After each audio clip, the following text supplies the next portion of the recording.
시청자 여러분 안녕하십니까? BOA 뉴스투데이 시작합니다. 경제정책 실패를 자인한 북한이 전력 생산과 전기 절약을 최근 더욱 강조하고 있습니다.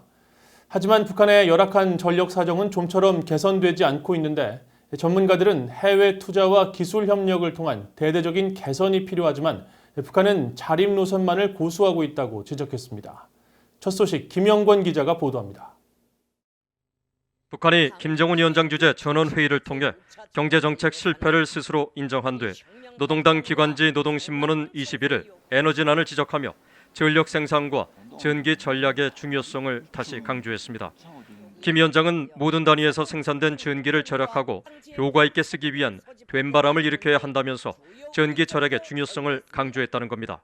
김 위원장은 집권 이후 해마다 신년사와 주요 행사 연설을 통해 전력 문제 개선을 강조했었습니다. 올해 사회주의 경제 건설에서 나서는 가장 중요하고도 절박한 과업의 하나는 전력 생산을 획기적으로 늘리는 것입니다. 하지만 북한의 전력 상황은 30년 전보다 더 열악합니다. 미국 우주항공국 나사가 한반도를 밤에 촬영한 위성사진은 몇십 년째 한국은 불야성, 북한은 칠흑 같은 어둠의 대조적인 모습을 보여주고 있습니다. 한국통계청 자료를 보면 북한의 발전 전력량은 2018년 기준 249억 킬로와트시로 1990년에 기록한 277억 킬로와트시를 훨씬 밑돌았고 5,706억 킬로와트시를 기록한 한국과는 23배 이상의 격차를 보였습니다. 국제에너지기구와 세계은행 등 5개 국제기구가 지난해 공동 발표한 지속가능 개발 목표의 에너지 분야 보고서는 2017년 기준으로 북한 인구의 44%만이 전기를 제대로 공급받고 있다고 밝혔습니다. 북한보다 전기를 사용하지 못하는 인구가 더 많은 나라는 세계 최빈곤 지역인 아프리카 사하라 사막 이남 국가 등 전 세계 16개 나라에 불과했습니다. 전문가들은 북한 당국이 구호만 요란할 뿐 전력 산업에 실질적인 투자를 거의 하지 않는 게 문제라고 지적했습니다. They always talk about electricity, and here they are talking about it again. Now their electric power system is in terrible shape. The reason is it's in bad shape is because of lack of investment. For almost 30 years, there's been extremely little investment in the electric power industry. 북한 전력 수급의 60%를 담당하는 수력 발전은 가뭄과 겨울철 갈수기 등에 따라 전력 생산이 불안정한데도 김정은 정권은 오히려 중수소력 발전소를 확대하고 있습니다. 워싱턴의 북한 전문 사이트인 38롤스는 지난해 보고서에서 이런 문제들을 지적하며 만성적인 기술적 결함과 기후 환경으로 수력 발전소들의 터빈이 제대로 돌아가지 않는다며 북한 당국이 추진했던 희천 발전소 역시 실패작으로 드러났다고 지적한 바 있습니다. 한국에너지경제연구원은 북한 내 수력발전 설비의 3분의 2가 40년 이상, 화력발전 설비의 83%는 1960, 70년대 옛 소련 등 동유럽 공산국가들의 지원으로 건설돼 노후화가 심각하다고 지적한 바 있습니다. 게다가 송 배전망이 매우 낡아 전압이 불안정하고 고장도 잦아 발전소에서 전력을 생산해도 공장이나 병원 시설 등에 제대로 공급하기가 어렵다고 전문가들은 분석했습니다. 전문가들은 결국 대외 관계 개선을 통한 대대적인 외부 투자 유치와 기술 도입이 중요하지만 북한 정권은 오히려 정면 돌파전을 외치며 자립 노선을 더 강조해 거꾸로 가고 있다고 지적했습니다. BOA 뉴스 김영권입니다. 북한에 2년 넘게 억류됐다가 풀려났던 한국계 미국인 케네스 배시가 북한을 상대로 미국 법원에 민사소송을 제기했습니다. 정신적, 신체적 고통은 물론 경제적으로도 피해를 입었다며 북한 당국이 금전적 배상을 해야 한다고 했는데 원비어 가족 등의 경우처럼 수억 달러의 배상 판결이 나올지 주목됩니다. 함지하 기자가 보도합니다. 선교단체를 이끌고 있는 케네스 배시가 지난 17일 미국 워싱턴 DC 연방법원에 소장을 제출하고 북한 억류 2년 동안 겪었던 고의적인 정신적 고통과 경제적 피해에 대해 북한 당국이 배상 책임이 있다고 주장했습니다. 이번 소송은 배 씨와 그의 부인, 여동생, 또 두 자녀가 원고로 이름을 올렸고 피소 대상에는 북한 정권과 함께 리선권 외무상이 북한 정권을 대표하는 인물로 등재됐습니다. 케네스 배 씨는 지난 2012년 북한에서 종교 활동을 통한 정권 전복 혐의로 체포된 뒤 이듬해 노동교화형 15년형을 선고받았는데 이후 2014년 11월 석방돼 현재 한국에서 북한을 상대로 한 선교단체를 이끌고 있습니다.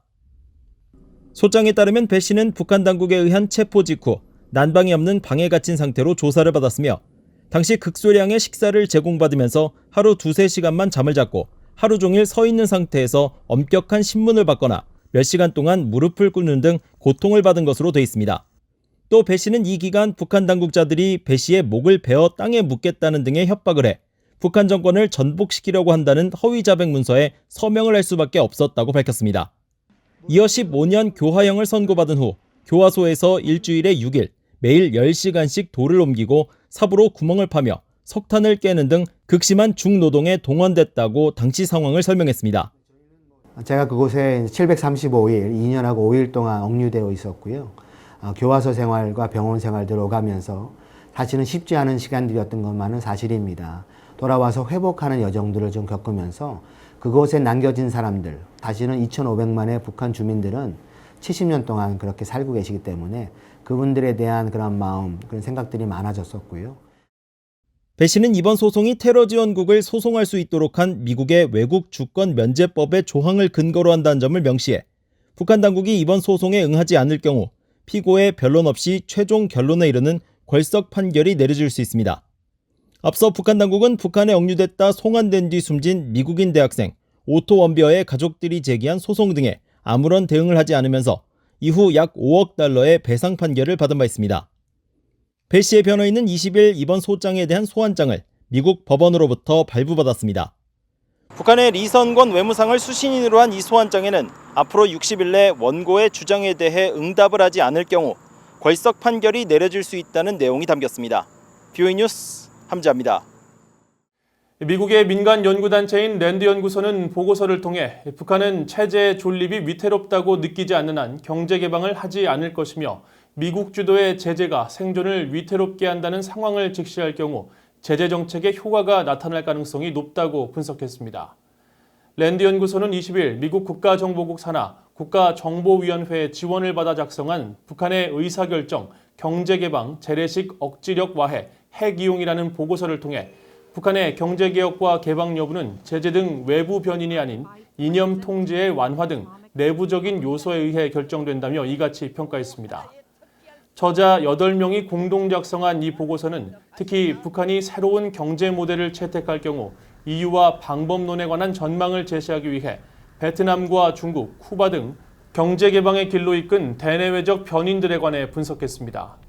보고서는 다만 경제 개방을 이끄는 변인들이 공산주의 국가의 지도자들이 권력을 유지하기 위한 정책적인 선택, 계산법과 높은 상관관계를 가진다고 지적하면서 경제 개방에 있어 국내적 상황과 내부 변인이 더 중요하다고 지적했습니다.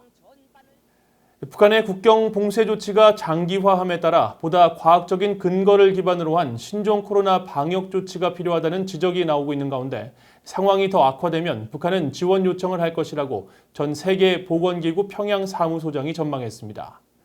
나기 샤픽 전 세계보건기구와 유니세프 평양사무소 담당관은 21일 VOA와의 인터뷰에서 보건 의료 시스템이 취약한 북한 당국으로서는 과학적 대응 필요성을 인지해도 예방책을 가장 최선의 방안으로 꼽을 수밖에 없다면서 이같이 말했습니다. 샤픽 전 담당관은 그러면서 과거 북한은 2003년 중증 급성호흡기 증후군 사스와 2006년 말 중국 국경 지역을 중심으로 확산한 홍역 발병 당시 국제사회에 지원 요청을 했다면서 이번 코로나 상황도 사태가 악화하면 같은 조치를 취할 것이라고 전했습니다. 또 코로나 사태 등 여러 어려움을 겪고 있는 북한의 구호단체 발길이 끊긴 것과 관련해서는 확인할 방법은 없지만 생사를 오가는 취약계층의 주민이 늘어날 것으로 우려했습니다. 한국 국가정보부는 최근 북한의 수해가 김정은 집권 이후 가장 심각한 수준이라고 평가했습니다. 한국 국가정보부는 20일 국회 정보위원회 비공개 업무보고에서 북한이 최근 집중호우로 강원과 황해 남북도에 심각한 피해를 입었다며 특히 김 위원장 집권 후 최대 피해를 기록한 2016년보다도 농경지 침수 피해가 크게 증가했다고 밝혔다고 보고에 참석했던 여야 의원들이 전했습니다. 북한은 앞서 지난 13일 김정은 국무위원장 주재로 제7기 16차 노동당 정치국 회의를 열고 이번 홍수로 39,296정보, 약 390제곱킬로미터의 농경지가 피해를 입고 주택 16,680여 세대, 공공건물 630여 동이 파괴 또는 침수됐다고 공개했습니다. 국정원은 또 북한의 경제 상황에 대해 신종 코로나 바이러스 사태로 인한 국경 봉쇄 장기화로 외화 부족 현상이 심화되고 있고 주요 건설 대상을 대폭 축소하고 당 핵심 기관들이 긴축 운영하는 동향이 있다고 전했습니다. 이어 국경 통제로 생필품 가격이 급등하다가 긴급 대응으로 진정 국면으로 가고 있지만 이대로 간다면 올해 마이너스 경제 성장률을 기록할 것이라고 예상했습니다. 이상으로 VOA 뉴스투데이를 마칩니다. 시청해주신 여러분 고맙습니다.